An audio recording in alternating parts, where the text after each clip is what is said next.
ഹരി ഓം ശ്രീ ഗുരുഭ്യോ നമഃ. ഓം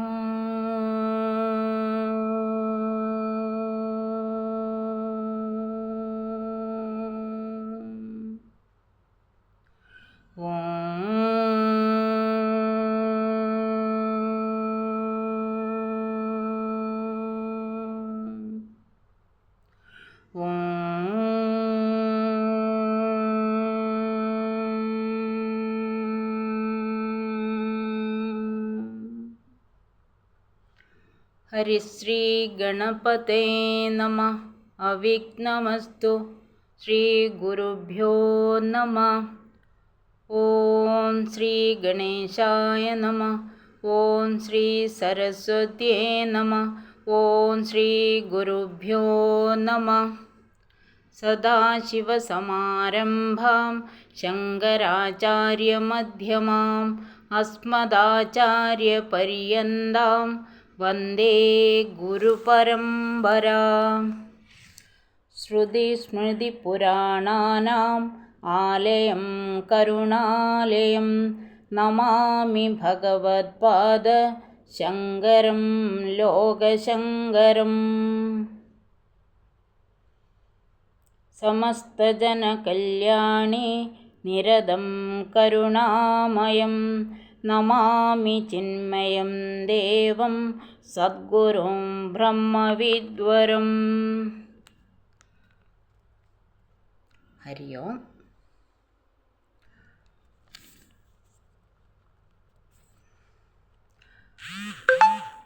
ശ്രീ ശങ്കര ഭഗവത് പൂജ്യപാദവിരചിതമായ സൗന്ദര്യലഹരി സ്തോത്രത്തെ പറ്റി പരാമർശിക്കുകയാണ് ഇവിടെ.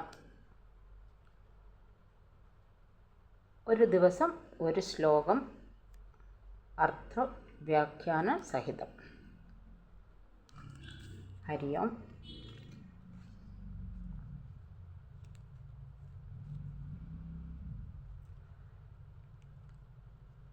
സൗന്ദര്യലഹരി എന്നും ആനന്ദലഹരി എന്നും പ്രസിദ്ധപ്പെട്ടിരിക്കുന്ന ഈ ദേവീസ്തുതി 100 ശ്ലോകങ്ങൾ അടങ്ങിയതും സമയാഗമ രഹസ്യഗർഭിതവുമാകുന്നു. ഈ സ്തോത്രത്തിൻ്റെ കർത്താവാണ് ശ്രീ ശങ്കരാചാര്യ ഭഗവത് പാദർ.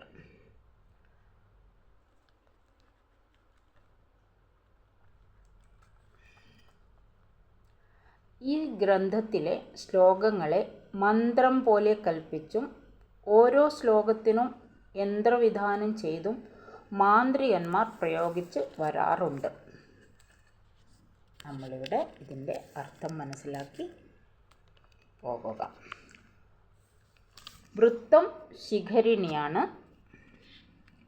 മംഗളശ്ലോകം ചൊല്ലാം.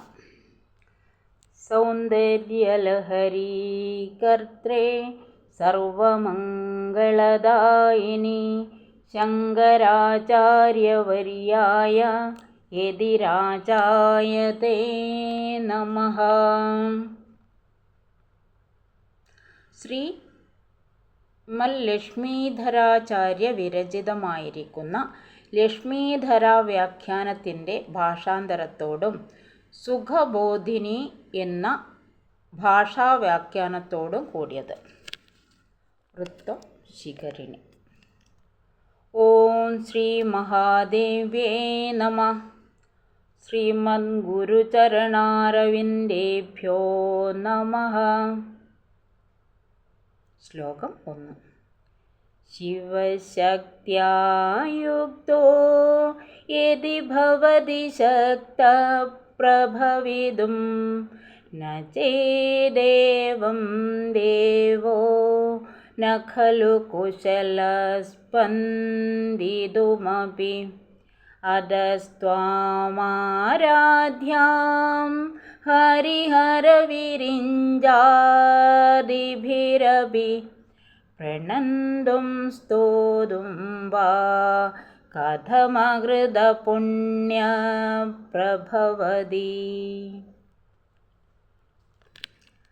പദാർത്ഥം പദച്ഛേദം.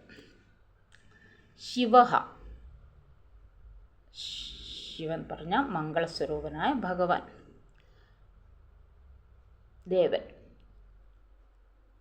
ശിവശക്ത്യാ യുക്തഃ യദി ഭവതി ശക്തഃ പ്രഭവിതും ന ചേത് ഏവം ദേവഃ ന ഖലു കുശലഃ സ്പന്ദിതും അപി.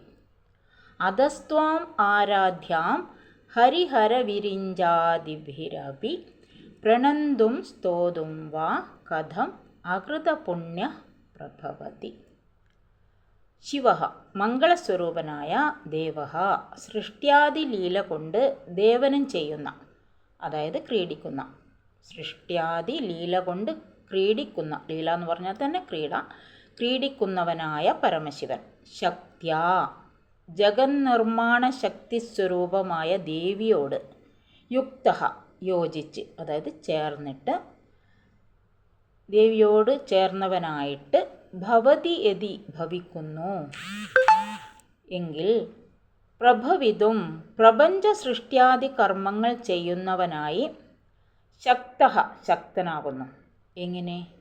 ഈ ശക്തി ഭഗവാനോട് ചേർന്നെങ്കിൽ മാത്രമേ പ്രപഞ്ച സൃഷ്ട്യാദി കർമ്മങ്ങൾ ചെയ്യാനായിട്ട് ഭഗവാൻ ശക്തമാവുകയുള്ളൂ എന്നാണ് പറയുന്നത്. ഏവം ന ചേത്, ഇപ്രകാരവുമല്ല എങ്കിലേ സ്പന്ദിതും അഭി, ഇളകുവാൻ പോലും കുശലഃ സമർത്ഥനായിട്ട് ന ഭവതി ഖലോ, ഭവിക്കുന്നില്ല തന്നെ. അതായത് ശക്തിസ്വരൂപിണിയുടെ ആ ചേർന്നവനായിട്ടില്ലെങ്കിൽ ഭഗവാന് ഇളകുവാൻ പോലും അസമർത്ഥനാണ് എന്നാണ് പറയുന്നത്.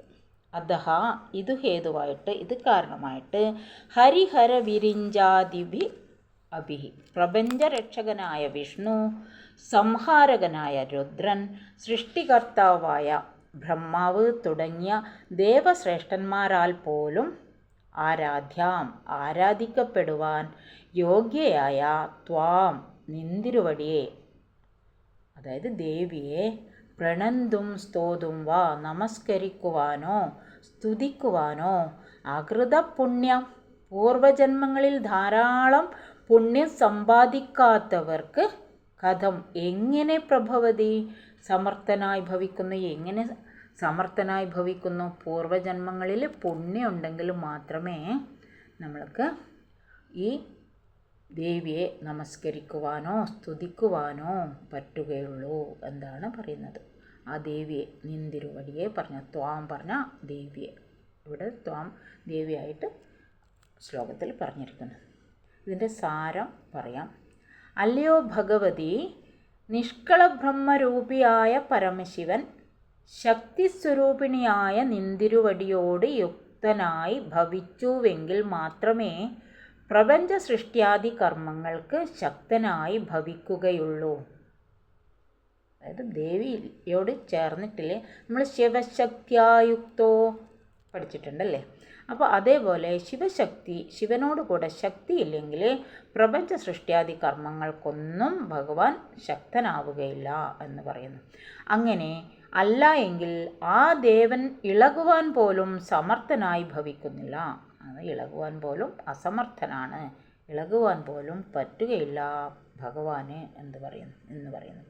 അതിനാൽ വിഷ്ണു, രുദ്രൻ, ബ്രഹ്മാവ് മുതലായ ദേവശ്രേഷ്ഠന്മാരാൽ പോലും ഉപാസിക്കപ്പെടുവാൻ യോഗ്യയായ നിന്തിരുവടിയെ, ദേവിയെ നമസ്കരിക്കുവാനോ സ്തുതിപ്പാനോ പൂർവജന്മങ്ങളിൽ ധാരാളം സുകൃതം ചെയ്യാത്തവൻ എങ്ങനെ ത്രാണിയുള്ളവനായി ഭവിക്കും?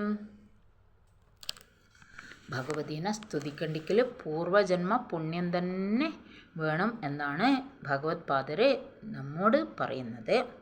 ഹരി ഓം. ശ്രീ ഗുരുഭ്യോ നമഃ. ഹരി ഓം.